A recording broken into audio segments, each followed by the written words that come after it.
Opa, tudo bem com você? Gratidão por estar nos acompanhando. No meu último vídeo, eu contei uma experiência que eu tive de total clareza. São as chamadas experiências de pico. Nessas experiências, sentimos exatamente como é a iluminação. Só que ainda voltamos ao estado anterior. E elas tendem a se repetir e aos poucos vamos aprendendo a nos manter cada vez mais tempo naquele delicioso estado, até que ele aconteça de vez e não é possível mais voltar. Mas, às vezes, com algumas pessoas, pode acontecer abruptamente e já na primeira experiência a iluminação acontece de vez. E o que é iluminação?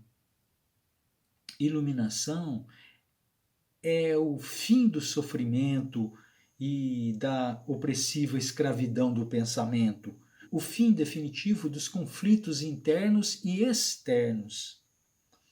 E será que isso acontece raramente? Não, isso está acontecendo aos montes neste momento que estamos passando. Esses momentos atuais.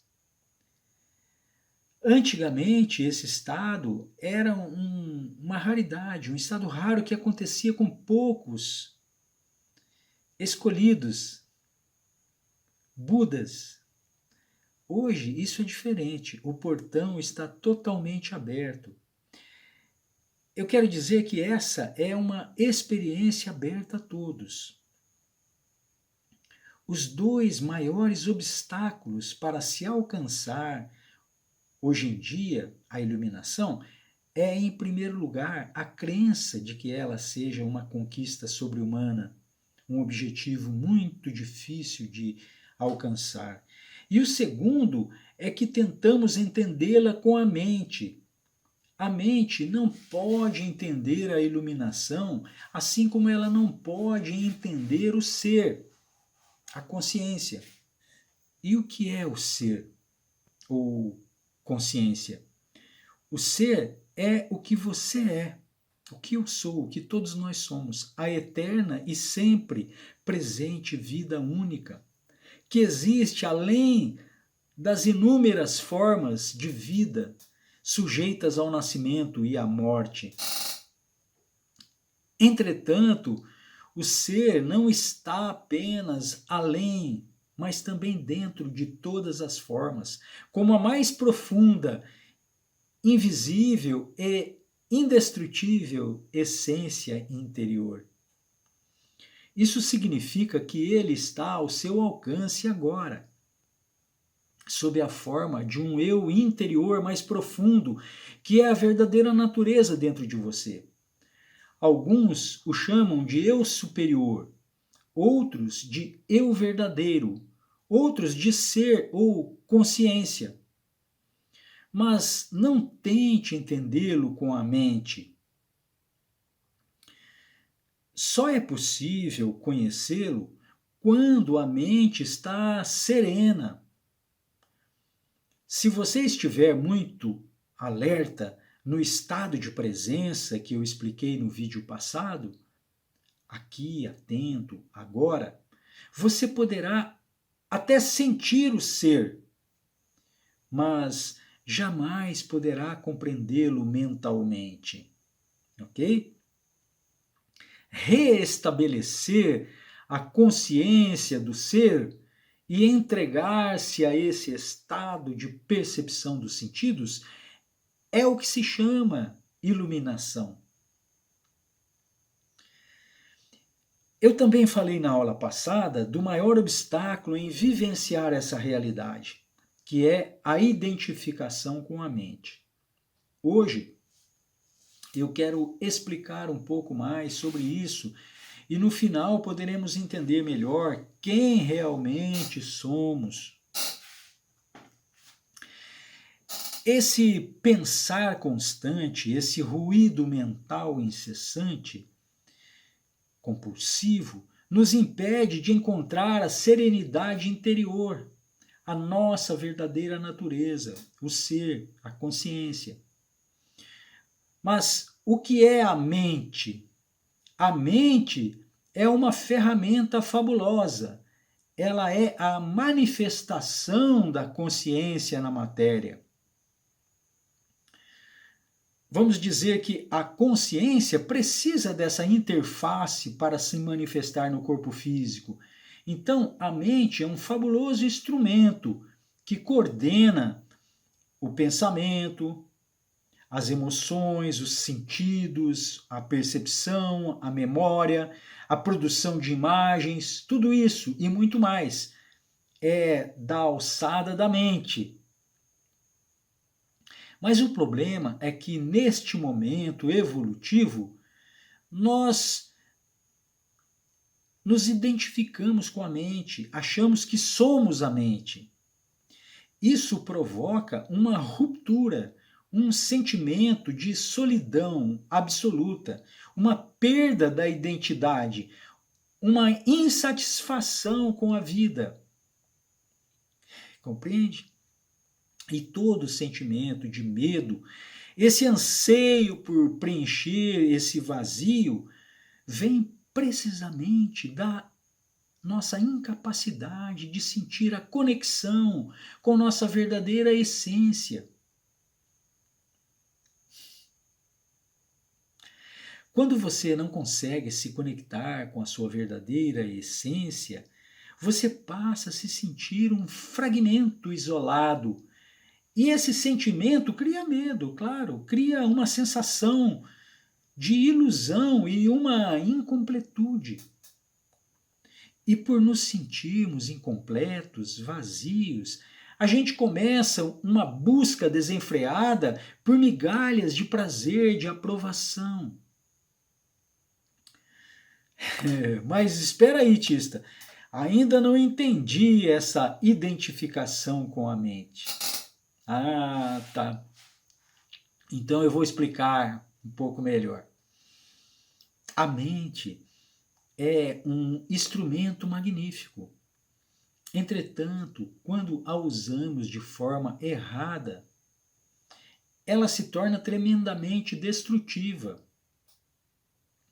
Do jeito que ela está hoje, você não usa a sua mente, é ela que usa você. Ela é a doença. E eu vou explicar por quê. Preste bem atenção agora. Uma ferramenta fantástica como a mente se apossou do seu dono e, muito embora ainda podemos criar coisas incríveis e até perigosas, como bombas atômicas, você perdeu totalmente o controle dela, não consegue desligá-la. Compreende? E se não sabe como desligá-la, é porque é ela que está usando você. Estamos tão identificados com ela que nem percebemos que somos seus escravos. Vivemos como se algo nos dominasse, sem termos consciência de como nem porquê, e passássemos a viver como se fôssemos a entidade dominadora. Diz o Eckhart Tolle, no seu livro, que a nossa liberdade só começa quando percebemos que não somos a entidade dominadora, o pensador. Saber disso nos permite observar a entidade. E no momento em que começamos a observar o pensador, ativamos um nível mais alto de consciência. Começamos a perceber que existe uma vasta área de sapiência, de sabedoria, além do pensamento, e que o pensamento é apenas um aspecto diminuto da inteligência. E por fim, quando começamos a acordar, aos poucos vai ficando claro para nós, e é a pura verdade. vai ficando claro que aspectos importantes como a beleza, o amor, a criatividade, a alegria, a serenidade, o silêncio e a paz interior surgem de um ponto além da mente. A identificação com a mente nos faz sempre estar pensando em alguma coisa. Ela funciona como uma voz ou vozes o tempo todo dentro da cabeça. São os chamados processos involuntários do pensar, que a maioria de nós sofre da crença de que não pode interrompê-los. Isso é uma crença tosca, pois não só podemos, como temos o dever de paralisar.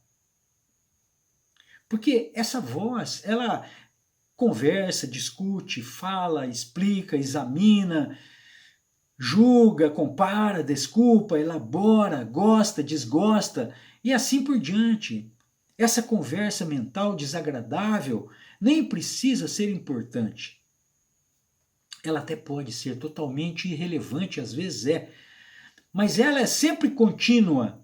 Ela sempre está ou revivendo o passado recente ou antigo, ou ensaiando ou imaginando uma situação futura.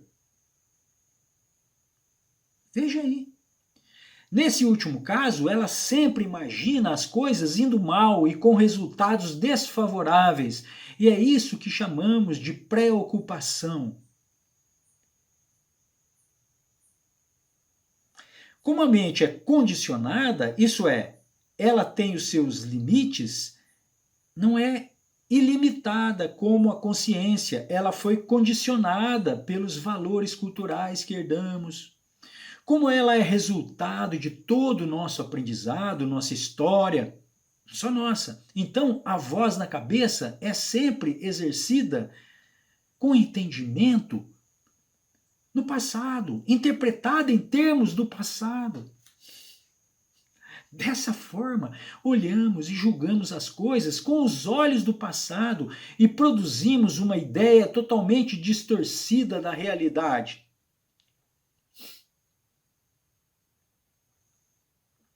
Algumas pessoas chegam a viver com um torturador dentro das suas cabeças que as acusa e castiga constantemente, sugando a sua energia vital. E ser incapaz de parar esse fluxo mental é uma aflição terrível, mas a maioria das pessoas acredita piamente que isso é normal, que não se pode fazer isso. Esse pensamento involuntário, incessante e compulsivo cria para nós uma imagem mental de nós mesmos, que é o que nós chamamos de falso eu. Compreende? Falso eu porque é uma imagem mental, não é quem você é. Como uma pessoa falsa se sente? Sente medo de ser desmascarada, porque a qualquer momento alguém vai descobrir a falsidade que existe nela. Embora esse seja um sentimento inconsciente, mas ele existe. É daí que surge todo o medo, toda a ansiedade, toda a preocupação, toda a depressão, todo o sentimento de incapacidade. Porque você rompeu a sua conexão com quem você verdadeiramente é. Você se esqueceu de quem é e vive lutando para manter uma falsa imagem, uma falsa ideia de quem você acha que é. Além disso, esse pensamento compulsivo, sempre no passado ou no futuro, te impede de sentir a sua natureza verdadeira.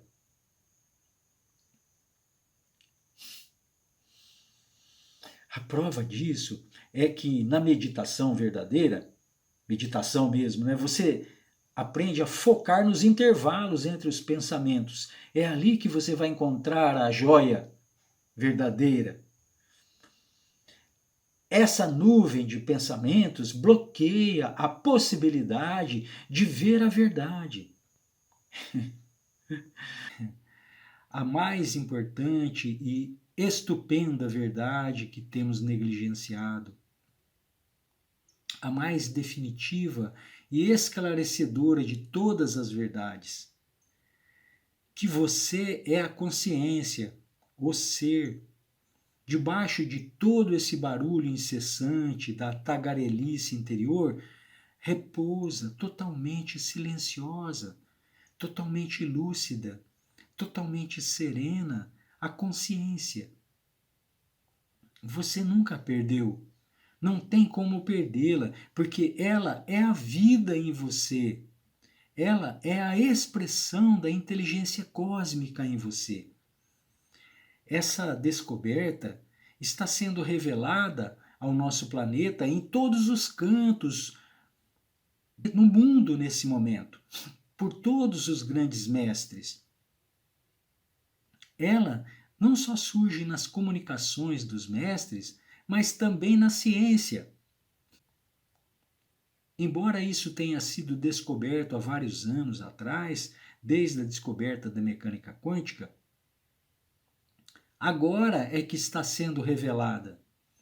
Agora é que está sendo espalhada para fora dos meios científicos.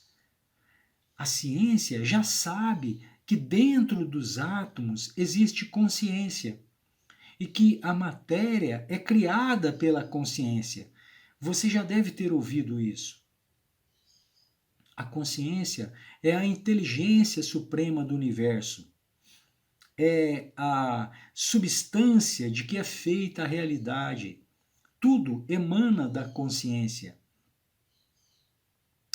Essa realidade última não pode ser descrita adequadamente através das palavras, na medida em que ela se situa além dos reinos dos sentidos e do intelecto, que são as origens de nossas palavras e conceitos. Consciência é a realidade de todas as coisas, é a essência última do universo. Mas espera aí, Tista. Você está dizendo que tudo é feito de consciência? Sim, ela é a substância do universo. Então, uma pedra tem consciência? Não no sentido que você entende por consciência. Ela é feita de consciência. Pode-se dizer que ela é feita de átomos, que é o que pensávamos que era a partícula essencial de que tudo no universo era feito. Mas hoje sabemos que dentro daquilo que chamamos átomos existe consciência, ou melhor, antes de ser átomo, ele é consciência. Então, a pedra está consciente? E mais uma vez, não no sentido que se entende por consciência. Digamos que ela, a pedra, tem o potencial para ser consciente, mas não tem mente, não tem nervos, não tem cérebro, não tem um sistema nervoso. Num vegetal, essa consciência está numa situação um pouco melhor que numa pedra. Mas ainda não pode se manifestar. Num animal, melhor ainda, mas em nós que temos um aparato muito sofisticado, temos um sistema nervoso desenvolvido, um cérebro poderoso e principalmente uma ferramenta brilhante como a mente, então daí a consciência se manifesta de uma forma mais expressiva e inteligente. Então, todos somos a mesma consciência? Sim, por isso é que você já deve ter ouvido falar que somos todos um. Somos mesmo. Mas por conta da mente, nós temos a impressão de sermos separados.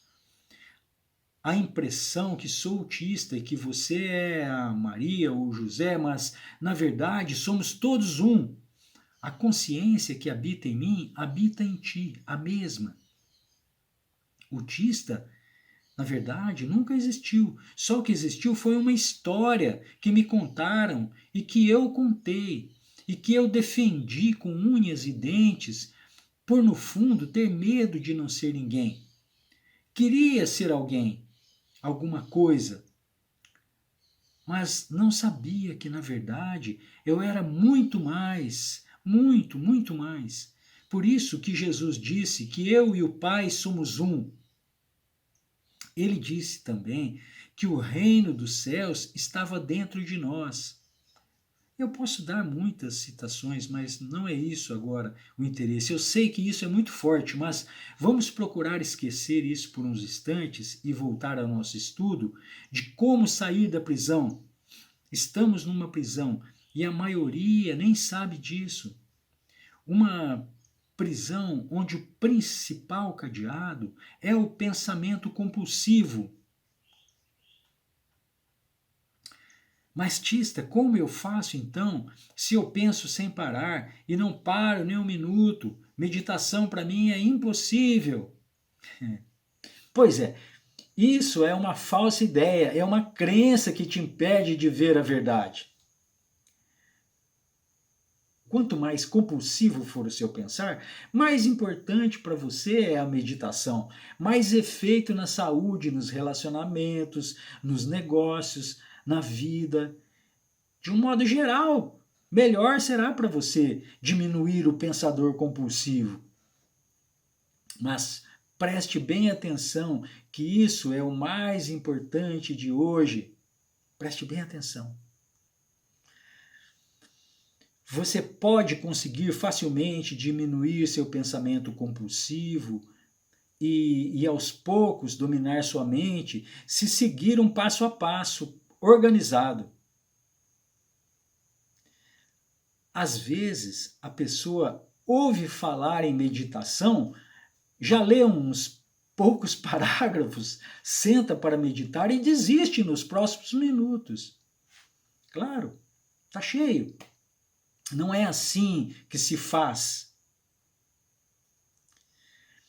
Em primeiro lugar, você precisa aprender a observar seus pensamentos sem meditar. Durante o dia, em qualquer momento que puder, comece a formar o hábito de observar. Observar o que se passa aqui dentro. Isso nós chamamos de criar um observador, que na verdade não é criar, porque ele já existe, mas é tomar posse dele, descobri-lo. No próximo vídeo vou falar sobre o observador, como criá-lo e como meditar. E vamos começar uma prática juntos. Ok? Gratidão. Até lá. Um abraço carinhoso e um beijo no coração.